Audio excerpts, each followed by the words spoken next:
It all started when I moved into the small one-bedroom apartment on the outskirts of town. It was a modest place, affordable and close to my new job. The landlord, an older man named Mr. Havers, seemed relieved when I signed the lease. I thought it was odd at the time, but I didn't pay much attention. After all, finding a place within my budget wasn't easy. The first few weeks were peaceful, the building was mostly quiet, and my neighbors kept to themselves. I settled into a routine, working long hours and coming home to unwind in front of the TV. But it wasn't long before I noticed something strange. I began waking up at exactly 3:17 a.m. every single night. It didn't matter what time I went to bed or how tired I was. I would jolt awake, heart pounding, as if someone had shaken me out of sleep. Each time I'd glance at my phone, and it would read 3:17 a.m., the glowing numbers mocking me. At first, I thought it was just a weird coincidence. But then I started hearing the noises. The first time it happened, I thought it was a rat. There was a faint scratching sound coming from the wall beside my bed. I sat up, groggy and irritated, and listened. The noise stopped. I brushed it off as a figment of my imagination and went back to sleep. But the next night, it happened again, and the night after that. Each time I woke up at exactly 3:17 a.m., and each time the scratching sound grew louder, more insistent. It wasn't until a week later that I realized it wasn't coming from the wall, it was coming from the closet. I'll admit I felt a stab of fear when I made that realization. I tried to be rational. It was probably an animal that had gotten in somehow, or maybe a tree branch scraping against the side of the building. But every time I gathered the courage to check, there was nothing there, just my clothes hanging silently in the darkness. It was around this time that I started to feel like I was being watched. It wasn't anything I could pinpoint, just a vague, creeping sensation that settled over me whenever I was in the apartment. I'd be sitting on the couch or cooking dinner, and I'd feel eyes on me, watching, waiting. I told myself it was just paranoia. After all, I lived alone, and the only things in my apartment were my own belongings. But then the dream started. I'd never been much of a vivid dreamer, but suddenly my nights were filled with shadowy figures, cold hands reaching for me, and a heavy sense of dread that made it hard to breathe. I'd wake up gasping, the sheets tangled around me, drenched in sweat. My heart would be pounding, my pulse racing, and the clock would always read the same time, 3:17 a.m. It got to the point where I dreaded going to bed.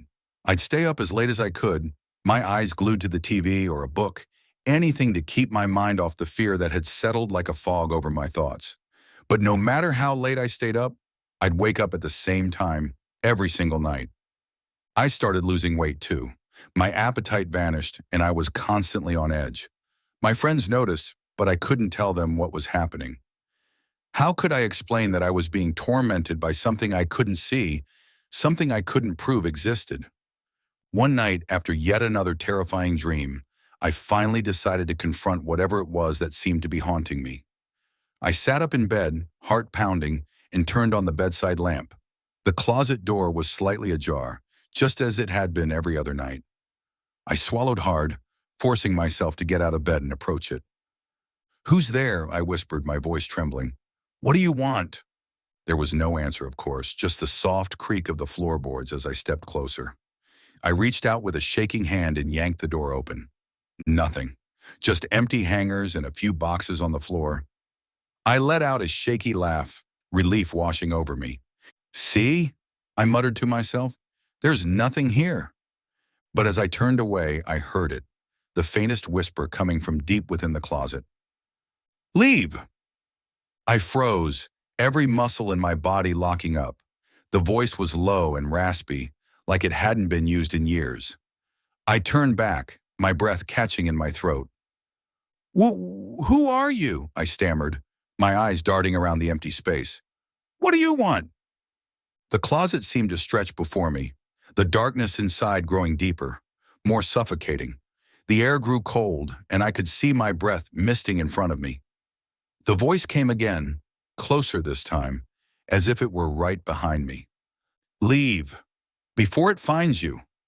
I stumbled back, nearly tripping over my own feet. I didn't need to be told twice. I grabbed my keys and bolted out of the apartment, not stopping until I was safely inside my car. The doors locked. And I didn't go back that night. Instead, I drove to a nearby motel and stayed there, my thoughts racing. What had I heard? Who was that voice warning me about? The next morning, I called in sick to work and returned to the apartment. I packed up as much as I could and called my landlord to let him know I was breaking the lease. Mr. Havers didn't sound surprised. In fact, he didn't sound upset at all. He just sighed heavily and said, "I understand. It happens more often than you'd think." I pressed him for answers, and that's when he told me about the building's history. Back in the 1940s, there had been a string of disappearances in the area. Young woman, all living alone, vanished without a trace. The police searched everywhere, but no bodies were ever found. The only clue they had was a witness who reported seeing a tall, shadowy figure lurking outside the building at night. The disappearances stopped abruptly after a fire broke out in the building, killing a man who lived in the basement. He was a recluse, rarely seen by the other tenants. But when the authorities investigated, they found a chilling discovery. Scratches on the walls of his apartment, marks made by fingernails, as if someone had been trapped inside. Mr. Havers paused, and I could hear the hesitation in his voice when he spoke again. "You're not the first tenant to have experiences," he admitted. "People hear things, see things. Some leave, others try to ignore it. But whatever it is, it seems to be getting stronger." I didn't need to hear anymore. I moved out that same day and never looked back. It's been a few months now and I've settled into a new place. I sleep through the night and I don't hear any strange noises. But every once in a while, when I wake up in the early hours, I'll glance at the clock.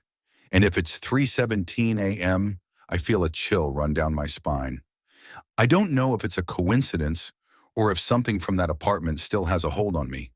But I'll never forget the last words I heard from that shadowy voice. The warning that still echoes in my mind. Leave before it finds you. And sometimes in the quietest moments, I wonder if it ever did.